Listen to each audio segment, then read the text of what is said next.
Hello, Honors Algebra students. Here is a review for your quiz. Hopefully this video will clarify anything you might be having trouble with. Hopefully you've been working hard and doing your best.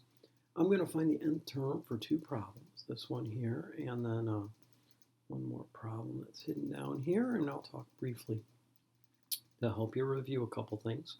So let's see here. I've got this pattern going 4, 18, 42, 76, 120. So I'm going to make a table here, right? And I just kind of go like this. Excuse me. And, oh, all right. And so we're going to go N, 5, 4, 3, 2, and 1. Okay. Now some of you don't use the table for some of these, and that's fine as long as you can get the right answer. But you want to make sure that you're getting the right answer.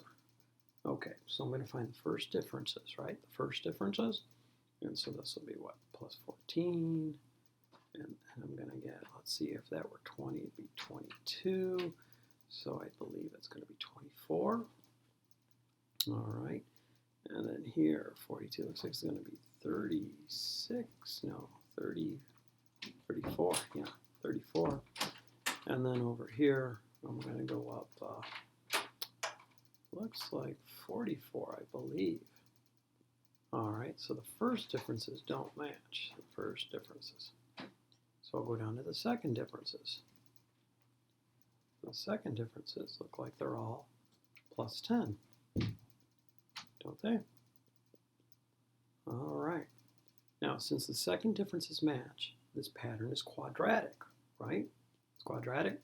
Had the first differences matched, it would have been linear, right? Remember, it goes first difference is linear, second differences are quadratic, the third differences match, it's cubic, third power, fourth difference would be quartic. If the fifth difference is matched, it would be to the fifth power. I don't know the name for it. I'm sure somebody has a name for it somewhere, but we would just say to the fifth power. All right, so we know this one is quadratic. It's going to be some type of n squared pattern. So I'm going to put n squared down here, and then I'm going to do my test line. Some of you like to forget about your test line. Your test line is very, very important. Now, normally you won't do all this erasing. I'm going to do a little bit of erasing here just so you can see more clearly what's going on. But don't you erase. Don't you erase this work. It's good work. I need to see it as your teacher. All right, so I'm going to square 1, 2, 3, 4, and 5. How do I know which one's a square? Because I'm squaring n. See, that's the n row right there, right? So I'm not squaring these. I'm squaring the ones in the n row. So 1 squared is 1, 2 squared is 4, and 9, 16, and then 25. Uh-oh, I've made a big mistake. These aren't going to be, this is going to be like plus 3, and that's 14. It's going to be crazy. I forgot to do something, didn't I? Yeah. Remember that, yes, that mistake was intentional. Remember that the second differences were plus 10. Here, let me bring them back here really quick. Boom, boom, boom, boom. All right, there you go. You see all those plus 10s? My pattern should have been 5n squared. Where did I get the 5 from?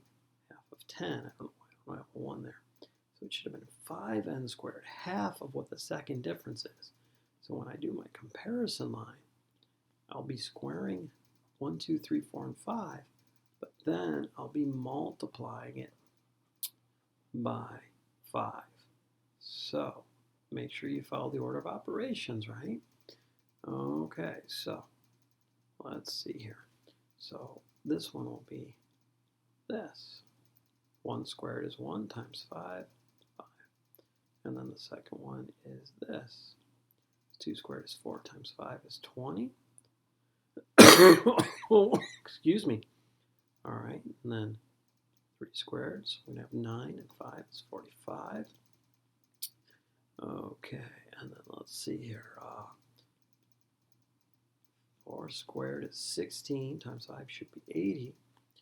And then this one's actually easier because 5 squared is 25. 5 to the third power, it'd be 125.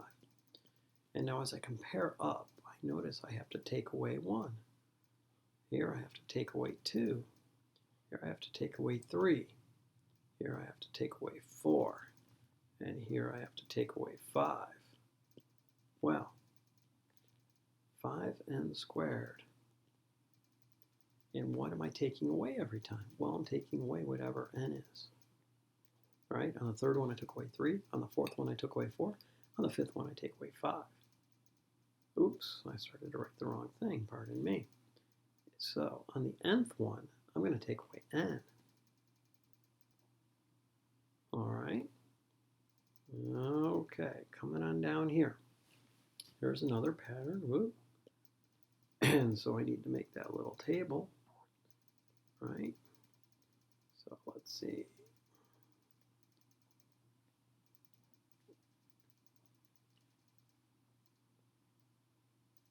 Alright, that looks decent enough. It'll suit my purposes. Let me get rid of these little dots. And let me fill these in. 1, 2, 3, 4, 5. Alright, so I go find the first differences. And I look and see that that's plus 6. And this is, what is that, plus 18? Yeah, I believe that's right. 76, that's going to be 54. Ooh, these are very far apart. Okay, now 7, so it's going to be 162. I see something, but you might not see it yet, so I'm going to pretend like I don't see it either. And I'm going to go down here to plus 12. And this should be plus 36. Hey, that's times 3. And that's times 3. I wonder if these are tripling. Let's check this one really quick. Let's see here. 54. Yeah, that's going to be 108, I believe. What's 36 times 3? Well, 18, carry the 1. 3 times 3 is 9, plus the 1 is 10. 108. Yeah, these are tripling. Now, I recognize that a little bit sooner, but it doesn't matter when you recognize it. If you keep going down, eventually, hopefully, you'll see that they're tripling. Now, eventually, you might run out of data, but if you saw that they were tripling here, 6 times 3, 18 times 3, 54 times 3, you could have said, hey, I know it's exponential right off the bat because the differences are tripling. But if you don't see it down to the second level, it's still exponential and it's still tripling. And it'll continue to triple. If I take this down further, here I'll get, what, 24, right? And this difference, 36, should be 72. Well, what do you think 24 times 3 is? Yeah, it's going to be 72, so it's times 3.